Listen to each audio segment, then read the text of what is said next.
The observation deck of the Zenith station hummed with alien chatter. As Miles Hammond pressed his gloved hand against the frost-covered viewport, outside, the ice planet Creo 7 stretched endlessly, a white wasteland of frozen methane seas and crystalline mountains that could slice through titanium plating, still digging your hole. Human.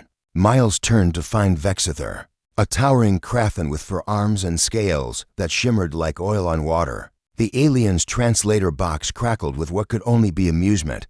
It's a tunnel system, Miles corrected, keeping his voice even. And yes, still working on it. A chorus of clicks and whistles erupted from the nearby cluster of scientists, 3 Quilorians whose gelatinous bodies rippled with bioluminescent patterns that Miles had learned to read as mockery. The senior researcher, Harriet Chen, shot him a sympathetic look from across the deck before returning to her atmospheric data. Humans and their primitive solutions, Vexithor continued, his mandibles spreading in the Krathan equivalent of a grin. We have force fields, thermal generators, and molecular stabilizers. But you dig in the ice like some ancient creature. Ancient creatures survived, Miles said quietly. For 3 months, Miles had spent every off-duty hour in an environmental suit, using mining equipment to carve a network of tunnels beneath Zenith Station. The aliens who staffed the research outpost had watched with varying degrees of amusement and bewilderment. The Quilorians calculated it was a 0.003% efficient use of his time. The synthers, beings of pure energy contained in crystalline matrices, couldn't even comprehend the concept of manual labor. Only Harriet had asked him why. Old habit. He'd told her over coffee in the mess hall. Grew up in Montana. My grandfather taught me that when winter comes, you need more than technology. You need a backup plan that doesn't need power.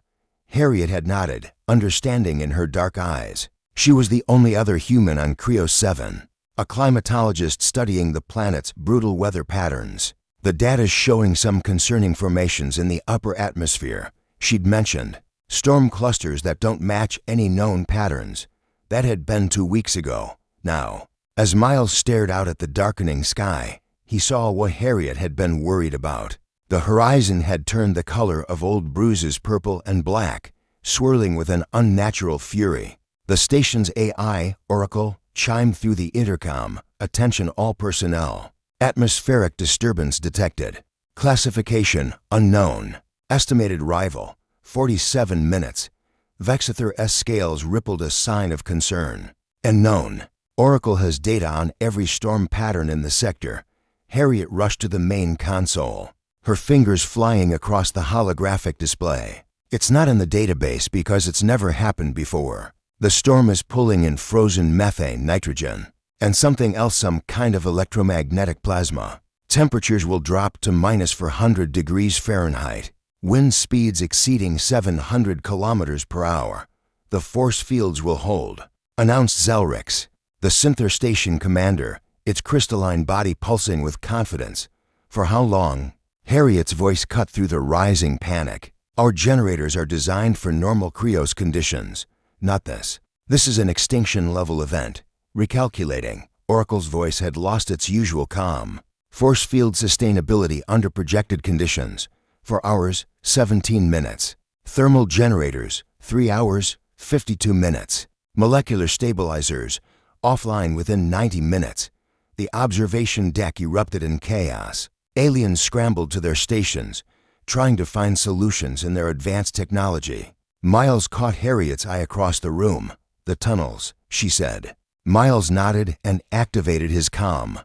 Oracle, how deep are my tunnel networks? Excavation extends 147 meters below station level, with lateral branches totaling 3.2 kilometers.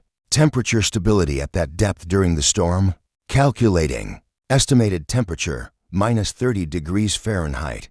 Within survivable range for most station personnel with standard environmental suits. Zelrix's crystal matrix flickered. You expect us to hide in holes? I expect you to survive, Miles said, his voice cutting through the noise. Those tunnels don't need power. The ice itself provides insulation. It's not elegant, but it'll work. Ridiculous, Vexithor spat. We are advanced species. We don't burrow like. The lights flickered. Through the viewport, The storm wall hit like the fist of an angry god. The entire station shuddered, and alarms screamed to life. Force fields at 60%. Oracle announced. Unexpected plasma interference. Revised sustainability. 43 minutes. Harriet grabbed Miles's arm. We need to move. Now. What followed was controlled chaos. Miles and Harriet led the evacuation, guiding 73 aliens of 12 different species down into the tunnels. The Quilorians had to be carried in containment vessels. The Synthers dimmed their light to conserve energy.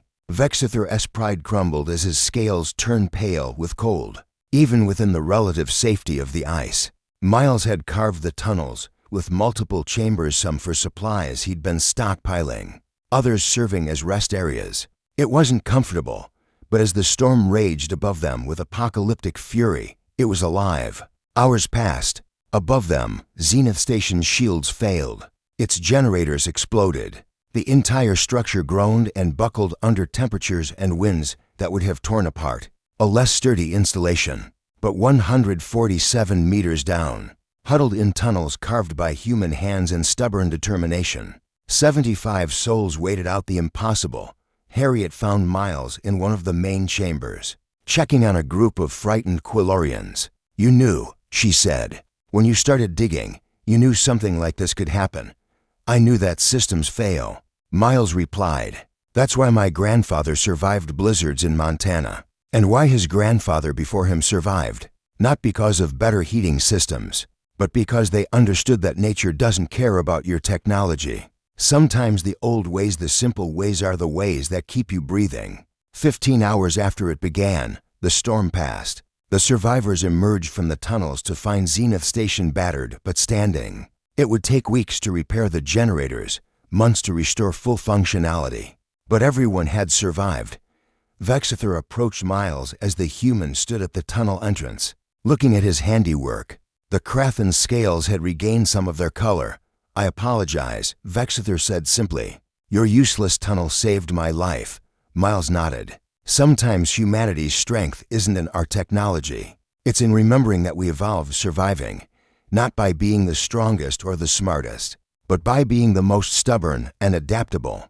We dig, we prepare, we endure. Harriet joined them, smiling as other aliens filed past, each offering Miles gestures of respect in their own ways. You know they're going to make you expand the tunnel network now, right? Probably make it part of standard protocol for all frontier stations. Miles smiled. Good.